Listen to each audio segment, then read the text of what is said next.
Shalom, amados que nos siguen en este canal Kabbalah Yashua. Los saludo este 12 de Tebet del año 5780.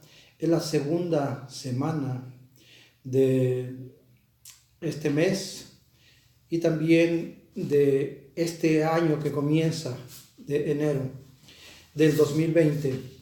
Vamos a desarrollar un tema que más que un shidur es informativo, es contemplativo, es para reflexionar acerca de lo que está ocurriendo en el mundo entero. Como todos saben, hay problemas de índole bélico, ¿sí? Se está desarrollando un conflicto, ¿sí? Que puede tornarse en una guerra. Bien. En el canal de Kabbalah Yashua enseñamos que todo lo que ocurre en el mundo es un reflejo y es la repetición de lo que ha estado ocurriendo a través de la historia. Me refiero a que todo lo que ocurre ahorita ya ocurrió en el pasado, ¿sí? Pero va tomando dimensiones mundiales. Lo que ocurrió en una guerra interior en la mente, en la Neshama de Adán Kadmon, después se reflejó en la tierra. Fue una guerra en el mundo, en el paraíso del Edén, en el jardín del Edén, con un hombre llamado Adán, en donde tuvo un conflicto también en su interior. Y es lo que llaman el pecado. Entonces esta guerra ha comenzado desde el inicio con una sola alma. Y ahora toma dimensiones a nivel mundial. Y es lo que vamos a tratar de entender ahora. Lo que sucedió en Egipto también fue algo parecido. Cuando los hebreos estaban en cautiverio, el Eterno los libró. Pero es que no los sacó de allí, sino que ellos estaban celebrando la Pesaj, algo que Él ordenó y definió perfectamente cómo tenía que hacer. Estaban los hebreos en Egipto dentro de sus casas comiendo carne, esperando en el Creador. Mientras afuera de sus casas, en el pueblo egipcio, ocurría el desastre y pasaba todo junto. En un hogar, no digo que estaban felices, pero sí confiaban en el Creador, obedecían lo que decía Moisés, que era el portavoz del Creador mismo, y fueron librados también, fueron salvados, mientras que afuera había destrucción, muerte y tinieblas. Esta es una metáfora también para lo que ocurre en nuestros días, ¿sí? Quisiera comenzar diciendo que en el pueblo judío, tanto Yom Kippur como Rosh Hashanah son celebraciones muy importantes. Pero hay una diferencia cuando el pueblo judío en Yom Kippur es un ayuno de manera mundial.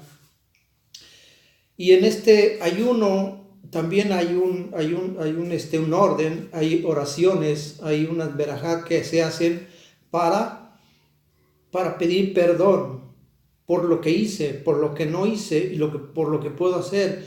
Pedirle perdón al Creador por todo, a la gente, ponerme a cuentas consigo mismo y con los demás. Eso es Yom Kippur, un estado de reflexión intrínseco, muy dentro de cada judío. Y después viene Rosh Hashanah, el inicio de año. Por lo tanto, tenemos que separar, porque de manera histórica y cronológica, lo que está aconteciendo en nuestros días es una marcada diferencia, ¿sí?, entre un pueblo que busca al Creador y el mundo gentil, que su mismo calendario indica que hay una diferencia. Yom Kippur y Rosh Hashanah es el comienzo de un año nuevo para el pueblo judío. no empezó tal vez con flores, pero no de manera desastrosa ni con calamidad. El calendario gregoriano indica que ha comenzado el 2020, el cual comienza con todo tipo de desastres, desde terremotos, conflictos bélicos y todo tipo de problemas. De acuerdo a la respuesta de la naturaleza, del universo, no es un juicio de cada ser humano que vive dentro de ese sistema gregoriano. No lo vamos a llamar religión, no lo vamos a llamar de otra forma. Los que se dejan llevar por este calendario, y con el dolor de mi corazón lo tengo que decir, cuando la gente en diciembre lo ve como una fiesta y como una alegría y risas, está excelente, pero les falta la parte espiritual. ¿Cómo comienza el año gregoriano para aquellos que su vida está regida en ese calendario? De la misma manera como comienza su interior. De una manera, ya todos están preparados porque en enero sube todo, los impuestos, y comienza la cuesta de enero, ¿sí? La caída, pues, no solamente de las emociones, la alegría y las risas que había en las piñatas y en las posadas, sino la economía, lo emocional, todo baja. Bien, entonces vemos cómo de manera marcada aquí lo que está aconteciendo en el mundo se está cada vez viendo más claro. Hay una separación, hay dos tipos de personas en el mundo: el judío y el no judío. Pero si no le gusta este término, podemos decir dos tipos de personas: los buenos y los malos. ¿Con qué otro término lo podemos hacer? Adán tuvo dos hijos. Uno representaba la simiente de la serpiente y otro representaba el Gesed, la bondad. Entonces vemos cómo inmediatamente la primera muerte es la muerte del Gesed, la muerte de la bondad, la muerte de la representación de lo bueno en este mundo por motivo de Caín. No como una persona, no lo vea como un hombre, sino una conciencia muy baja, influenciada por una energía negativa llamada el Hashatán, ¿sí? Entonces vemos cómo había desde el inicio un conflicto con Adán. Este conflicto se hace dual en sus hijos, y en sus hijos empieza a ser de generación en generación. Viene Noé, tiene 3 hijos, igual uno representa al bien y los otros 2 representan a los estados del alma, ¿sí? Al Nefesh, Ruach y Neshama, ya lo hemos explicado, pero es la misma función. La simiente de la serpiente tuvo su conducto para prevalecer en el mundo a través de las generaciones de Cam, ¿sí?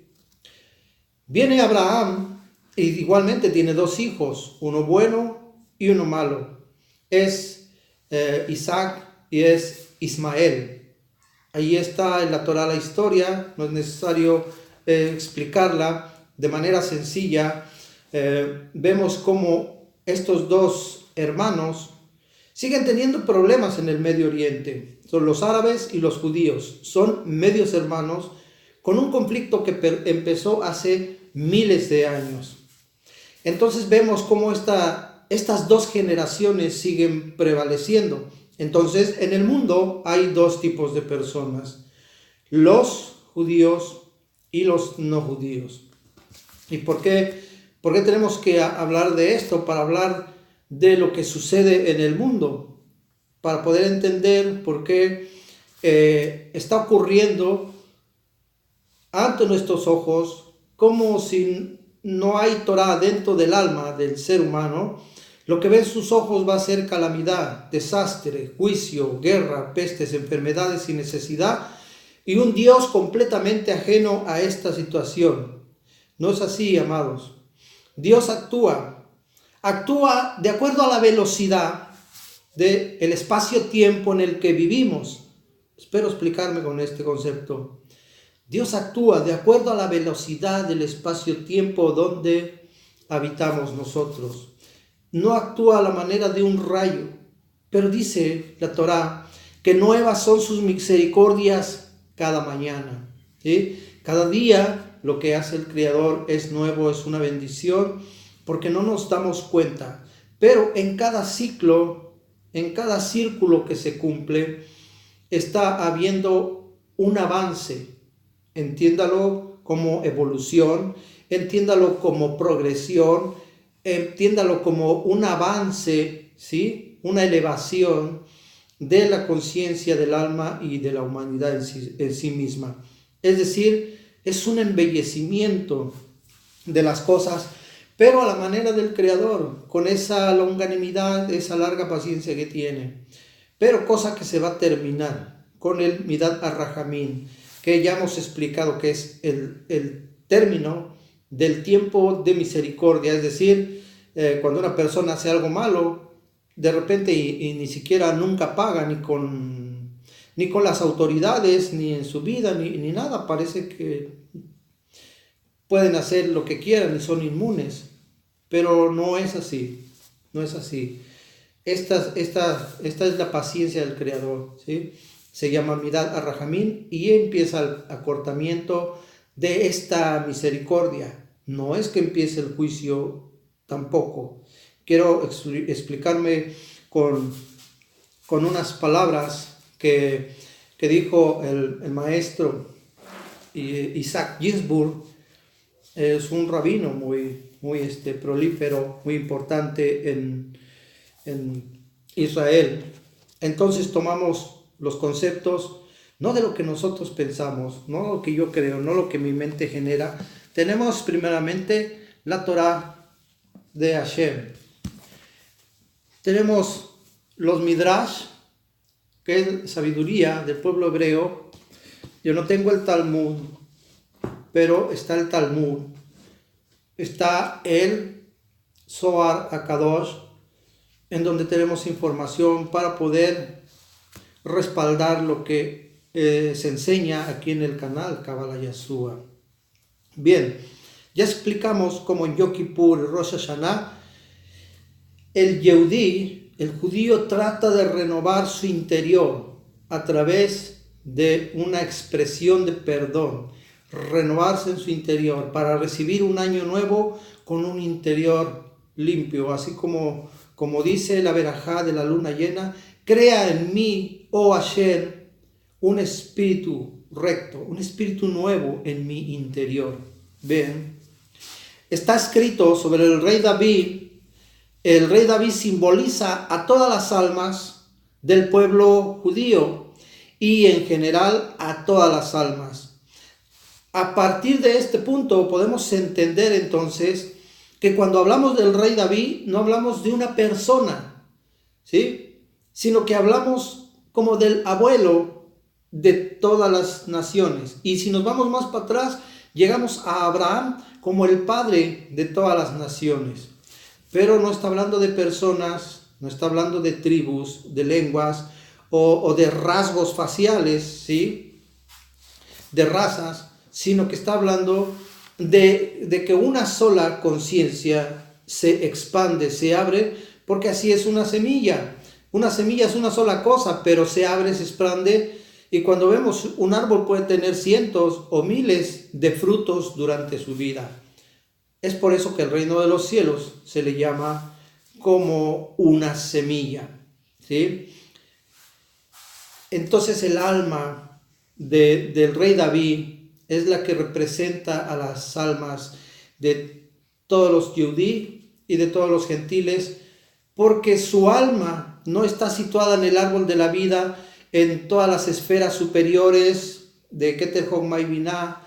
No está en ese nivel, no está en el nivel de Seir Anpin, sino que está en el nivel de Malhut, en el mundo. Entonces, si está en el mundo, tenemos que entender que es un estado de conciencia que se va a expander en el planeta Tierra. Si cuando vemos el árbol de la vida, podemos entender que Keter, Ogma, Binah, Gesed, Geburah, Tiferet, Nesa, Jod, Yesod y Malhut, que es el mundo, el alma de los patriarcas han encendido el Gesed, la Sefirot de Geburah, la de Tiferet con Jacob, la de Yesod con Yosef, la de Jod con Moshe y con Aarón. Entonces el rey David, que representa el alma humana, es un estado de conciencia en el mundo que tiene que iluminar al mundo, ¿sí? Se tiene que expandir. Esa es la descendencia de Mashiach. Por eso el Mesías que espera el pueblo judío por primera vez es Mashiach ben David, el Mesías hijo de David. Y el mundo cristiano entiende o reconoció a Yeshua, a Mashiach ben Yosef, el hijo de José. Bien, pero como el rey David pues simboliza a todas las almas del pueblo de Israel y a todos, lo dice un Tehilim y lo vamos a leer aquí en la Torá para que lo pueda relacionar. Que me han preguntado por qué no digo citas bíblicas. En realidad, si quiere que sea sincero, no enseñamos frases de la Biblia y memorizar frases de la Biblia, porque eso no es entender la Torá. A veces con una letra, en este caso de la letra Aleph, y lo vamos a ver en un momento, una letra es suficiente para explicar durante horas su significado. Por eso es que no enseñamos a partir de frases, sino a partir de palabras y a veces a partir de letras. Y después son conceptos generales.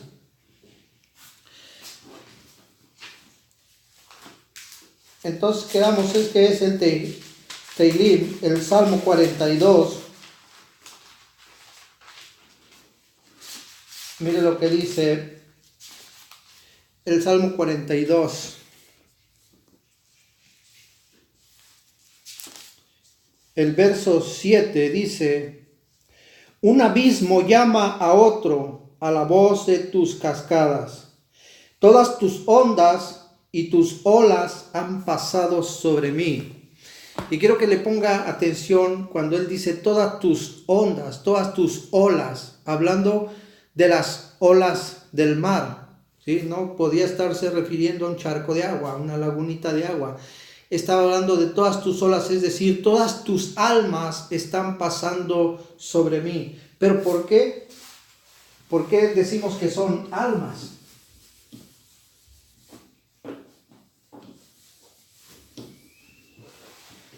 Porque tenemos una palabra, la palabra ola.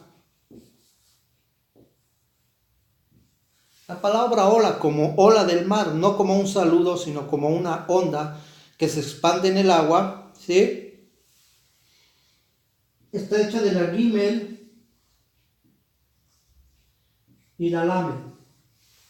Gimel Lamed, ¿sí? Es una onda, una ola. Pero también se refiere a el Gilgul. ¿Por qué al Gilgul? Porque la raíz de la palabra tiene las mismas letras, ¿sí? Tiene las mismas letras. Entonces, el Gilgul es una reencarnación, ¿sí? Lo vamos a escribir, la palabra Gilgul, aquí la tengo.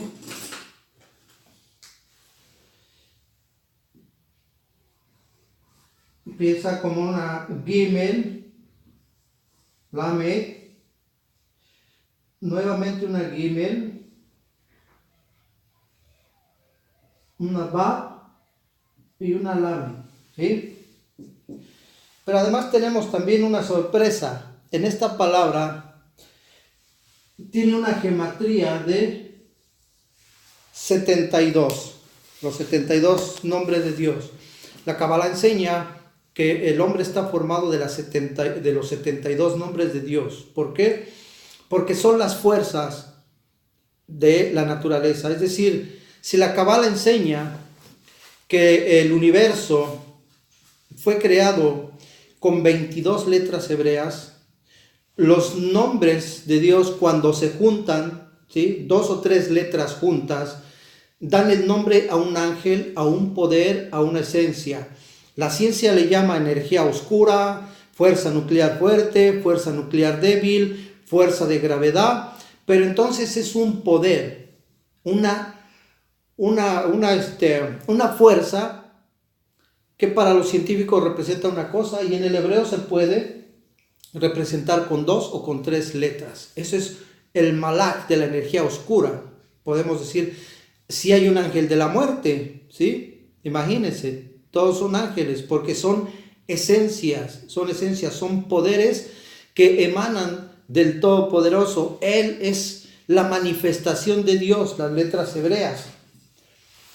Entonces vemos cómo tiene la misma raíz de Gimel Lamed, y esta palabra, no la puse, la voy a escribir, Gilgul. Ya la hemos mencionado en otras ocasiones. La palabra Gilgul es literalmente en el lenguaje sagrado un círculo, un retorno, ¿sí?, una circunferencia o una órbita. Entonces, por eso el salmista aquí, en Teilim 42:7, utiliza la palabra Gal, ¿sí? Aquí lo vamos a poner. Hola es Gal. Por eso la palabra también tiene una fonética parecida, ¿sí? Porque es Gal, Gilgul. Y hay otras palabras que tienen, por ejemplo, Magal. Magal es la palabra círculo. Tiene la misma raíz de la letra Gimel y la letra Lamed. Es la unión de 2 o 3 letras que dan origen a un ángel, a una fuerza, a un poder, lo que llaman un trono, y obviamente tienen un rango también, ¿sí? Y el rey David aquí escribe: todas tus olas, ¿sí?, todas tus reencarnaciones pasaron sobre mí.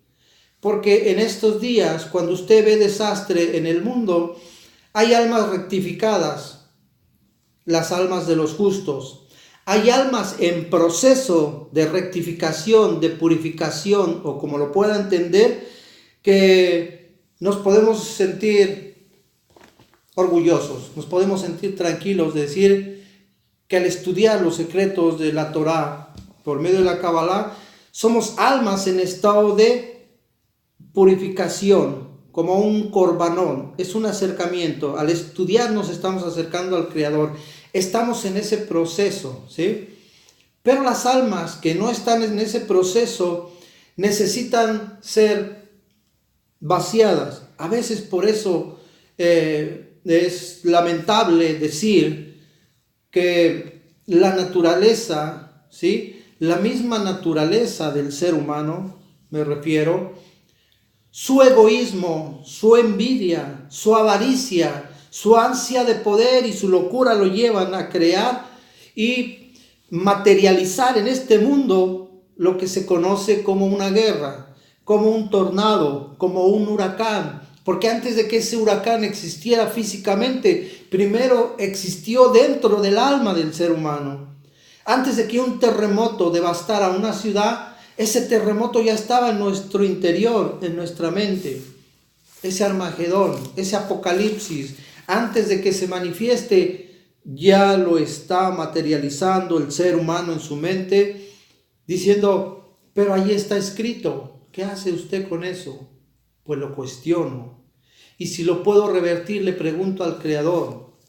Si no lo puede hacer una persona y decirle, a como le hable, a su Dios, preguntarle, entonces no tiene una relación de confianza con Él. Yo puedo decirle confiadamente si es posible revertir estas cosas. La respuesta entonces viene a través de la información y del conocimiento de lo que es el amor del Creador. Y se va a dar cuenta que en ningún momento es juicio de Dios. Es la causa, el efecto, la consecuencia del interior del ser humano. Yo me desperté y vi ahí, aparecen las noticias de manera automática, y me di cuenta de una cosa. Cuando el pueblo de Irán supo de la muerte y fueron a ver a su líder, ¿va? A sepultarlo, eran millones de personas ahí aglomeradas. Y usted ha visto las noticias, no necesito mencionarlas, pero me llamó mucho la atención escuchar a miles o tal vez millones de personas decir muerte a Estados Unidos, Hasbe Shalom. Cuando ellos dijeron esto, lo desearon tanto que la muerte empezó a llegar, pero a su propia casa, se metió hasta la cocina. Y cuando iban a sepultar al líder Soleimani, algo así, una estampida humana y se matan casi 60 personas. Imagínense, se mataron ellos solos, estando allí aglomerados, amontonados, amotinados. Ellos solitos se murieron, casi 60 personas. De entrada estaban proclamando muerte y la muerte se hizo manifiesta, hizo presencia. Y después un avión con 160 personas, me parece, ninguna persona terminó con vida. Todos murieron a unos kilómetros de ese lugar, de la capital de Teherán. ¿Qué es entonces lo que está ocurriendo? Está ocurriendo que aquello que deseamos, que aquello que proclamamos, que aquello que predicamos va a ser presencia primero en nuestras vidas. Por eso la Torah nos enseña a meditar, a poner el planeta frente de nosotros y salirnos del mundo, no pedir por una persona que está enferma, no. Poner el planeta y pedir por todas las personas que están enfermas en el mundo. De esta manera estoy cumpliendo la voluntad de Dios. Dios así lo ve, nos ve como un todo. Para Él no es un rico, un pobre y uno de clase media. Para Él somos exactamente lo mismo. Bien, entonces vemos cómo esta palabra de Ola, Gal, mencionada en el Tehilim 42, en el Salmo, el rey David está diciendo: todas tus generaciones pasaron sobre mí, ¿sí? Y él es la expansión de todas esas generaciones para poder purificar esas almas que no han entrado en el fuego del entendimiento, porque quiero que sepa que el fuego que es representado por la Shim, pues es el conocimiento también. ¿Pero por qué es un fuego? El mundo está esperando que se enciende como Australia, que se encienda todo el mundo y que el fuego llueva del cielo, de la tierra, como pasó en Sodoma y Gomorra. No ese es el fuego el que habla la Torah, no ese es el fuego que está hablando el Zohar, sino que de la Shim, algo que purifica. En el Corbán, cuando se ofrecía un holocausto, el becerro, el toro, el palomino que se presentaba como un holocausto, se quemaba, había una combustión. Entonces el fuego actuaba como un agente purificador y subía en forma de humo blanco representando el perdón. Entonces, si pasamos ese concepto a nuestras vidas, a nuestros tiempos, nos damos cuenta que el fuego es un agente purificador de esa programación que el sistema de la serpiente había metido en nuestra cabeza. Una manera de pensar equivocada que nos llevaban hacia emociones y sentimientos de frustración y de miedo.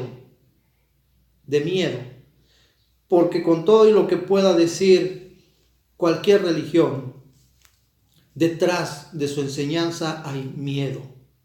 Miedo a un castigo, a un infierno, etcétera, una desprotección. Dios no tiene nada que ver con eso, ¿sí?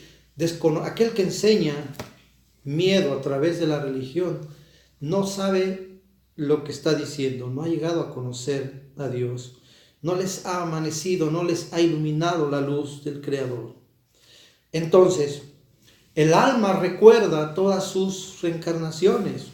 Y entiéndase como reencarnación no el cambio de un cuerpo, es decir, ahorita tengo un cuerpo, vuelva a nacer en otro cuerpo. No está hablando de eso. Es la esencia, la luz de un alma que transmigra a otra, ¿sí? Y se va perfeccionando. Si mi alma, después de partir de este mundo, tiene luz, va a encontrar un cuerpo que va a ser canal, que va a ser el conducto, que va a ser el vehículo para transitar en este mundo y la va a seguir iluminando de luz. ¿Sí me explico? Es un estado de conciencia. A final de cuentas, el cuerpo va a terminar en la tierra, ¿sí? De donde fue extraído. Lo que tenemos que hacer germinar, crecer, florecer y finalmente dar fruto es nuestra alma. Si los árboles tienen ese proceso, es exactamente el mismo que tiene el alma. Aquí podemos entender entonces qué tiene que ver el fruto, ¿no? ¿Cuáles son los frutos que puede dar una persona? Bueno, pues es un proceso de aprendizaje, de entendimiento, de elevación de la conciencia para producir una conexión con el Creador. Lo excelente con lo excelente. Todas las almas pues atraviesan muchas reencarnaciones y cada una de ellas es una rectificación muy grande, ¿sí? Y esa rectificación y ese sufrimiento de esa alma está basada en la ignorancia que tenga. Dependiendo de la ignorancia con que haya muerto esta persona, es cuanto más va a sufrir. Así es de que la única forma de escaparse de esto es haber nacido con una enfermedad mental que lo imposibilite para utilizar la mente. Yo he dicho en muchas ocasiones, si no utiliza su mente, si no utiliza su inteligencia, alguien lo va a hacer por usted. Así es de que no estamos tratando de envolver a nadie, no tratamos de llevar a nadie a ningún lugar que no quiera ir. Solo ocurre que hemos encontrado la verdad detrás de la verdad, ¿sí? Siempre va a haber una verdad más amplia y después de esa verdad va a haber otra más amplia. ¿Usted ha visto cómo está el método científico? ¿En qué se basa? Bueno, pues se basa en ver algo, la experimentación, la observación y la hipótesis. Bien, y se dan cuenta que detrás de eso que observaban había otra cosa, ¿sí? Y después detrás de eso que observaron, que no se veía, se vuelve a abrir un abanico de información y de posibilidades y ven más allá, y después más allá, y van introduciéndose en ese mundo que los ha llevado al mundo cuántico, ¿sí? Que los ha llevado al mundo cuántico. Así de que vamos a ver de manera rápida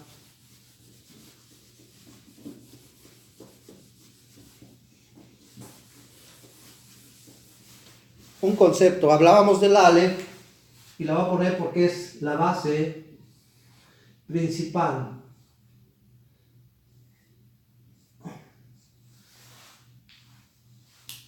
La Aleph es una trinidad porque está compuesta de 3 letras. Una Yud superior, que es el mundo espiritual, una Yud inferior, que es el mundo terrenal, y una Bab, que la letra Bab es la número 6, que representa al ser humano, es decir, la conexión entre el cielo y la tierra es el hombre.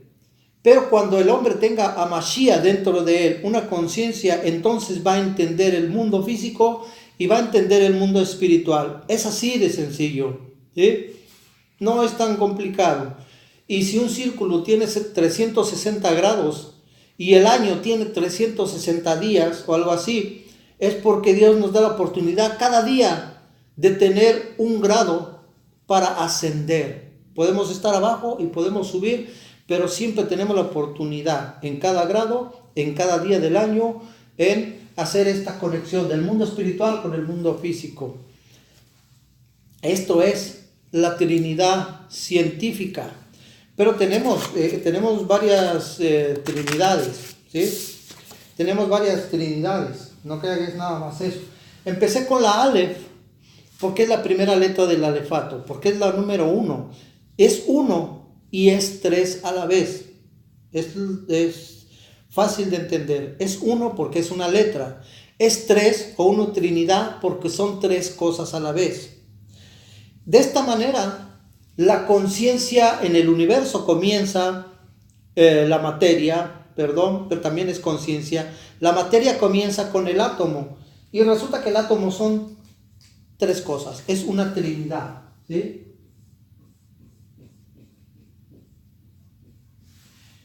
Es un centro al que le llaman el punto más denso, es la fuerza de gravedad, ¿sí? Es el núcleo.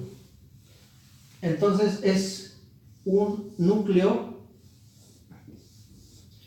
que tiene polos positivos y tiene polo negativo, o sea, cargas eléctricas del polo positivo y negativo. Tenemos 1, 2 y el centro, son 3. Tenemos también, en el árbol de la vida, tenemos Sefirot. Por ejemplo, tenemos Keter, Jochma y Binah, ¿sí? Es una trinidad. Esta trinidad se parece a la trinidad de la molécula, ¿sí? Y se vuelve a repetir porque es el mismo esquema. La molécula del agua. Un átomo de hidrógeno por 2 de oxígeno. Tenemos una trinidad en la molécula del agua. En el árbol de la vida tenemos la trinidad cristiana, lo vamos a mencionar también porque no es malo. Tenemos una cruz cristiana, tenemos a un individuo y tenemos a otro individuo, uno que representa al Gesed y otro que representa al rigor, uno que pide perdón y otro que se aferra a su mala vibra, a su mala energía y dicen, estás mal, tú no eres Dios. Y tenemos un centro energético que es igual que el centro del átomo, que es igual que el centro que une a Jochma y Binah, que es igual que el núcleo, ¿sí? La fuerza más fuerte del átomo que une a sus 2 otros átomos de oxígeno. Aquí es igual, ¿sí? En donde el Mesías actúa como un agente de equilibrio, como una balanza, reconciliando lo bueno y lo malo, ¿sí? Para generar un tercero, es decir, un hijo, un alma, una conciencia de luz, un estado de conciencia, ¿sí? Cuando todas las cosas se unen, cuando esas trinidades se unen de manera perfecta, dar origen a un tercero. Entonces tenemos también, ya lo mencionamos, en el árbol de la vida falta, ¿qué sería la Vav? ¿Sí? Sería la letra Vav la que actúa igual que aquí. Aquí también, si usted lo quiere ver así, es una letra Vav. Bien, entonces vemos cómo todo tiene que ver, todo está concatenado. No podemos decir que la ola, la onda de la que está hablando el rey David es algo ajeno a nosotros, ¿sí? Todo empezó con un origen y todo terminó con una expansión hacia el mundo, ¿sí? Ahora, esta letra Aleph, que tiene una trinidad, quiero decirle que cuando un átomo se une a otro, forma una molécula, ¿sí? Pero cuando una molécula se une a otra, forma una célula. Y después cuando una célula se une a otra, forman un sistema. Entonces por eso llamamos al sistema político, religioso, educativo, económico del mundo, hasta el de salud, ¿por qué no decirlo? Es el sistema de la serpiente ya operando en el mundo, ¿sí? Así que también tiene un origen. Y no precisamente es una Aleph, pero sí en el mundo sería una serpiente, se representa así, ¿verdad? Una serpiente. Y en su dimensión más diminuta es solamente una carga negativa, ¿sí?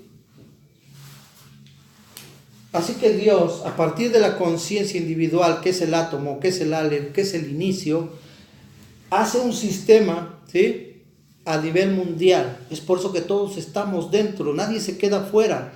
Cuando la religión entienda estos conceptos, no solamente va a ser una vida más agradable y más hermosa, sino que van a expandir su mente porque está prisionera. Es cierto que son sinceros, pero hay una diferencia entre ser sincero y estar sinceramente equivocados, amados, ¿sí?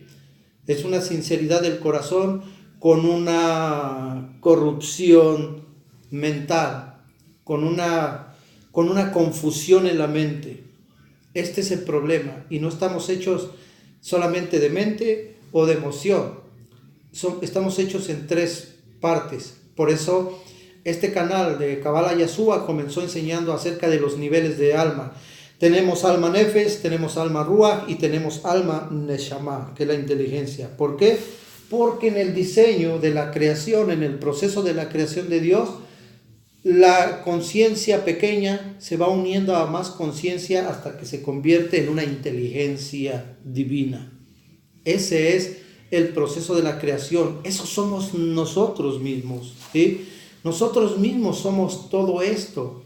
Así de que, amados, todo lo que ocurre en el mundo no es otra cosa más que la decisión de vivir del lado negativo o vivir del lado positivo, ¿sí? Es vivir del lado de la ignorancia o de la sabiduría y del conocimiento de nuestro Creador, no el mío, no lo que yo enseño, no lo que yo pienso, ¿sí? Todo tiene que cuestionarse, todo tiene que preguntarse, ¿por qué? ¿Por qué? ¿Por qué? Esta virtud de los niños de hacer una respuesta, volver la pregunta, es lo que quiere que Dios seamos nosotros. Preguntar y preguntar y preguntar. ¿Sabe por qué? Porque la verdad no tiene límites, no tiene principio ni tiene fin. Así es de que nuestra mente no se va a acabar, no se va a desgastar, se va a hacer loca. Lo único que va a pasar es que se va a maravillar de cada día aprender y conocer más a su Creador. Gracias por su tiempo, amados. Que el Eterno les bendiga y los guarde y les conceda Shalom a todos.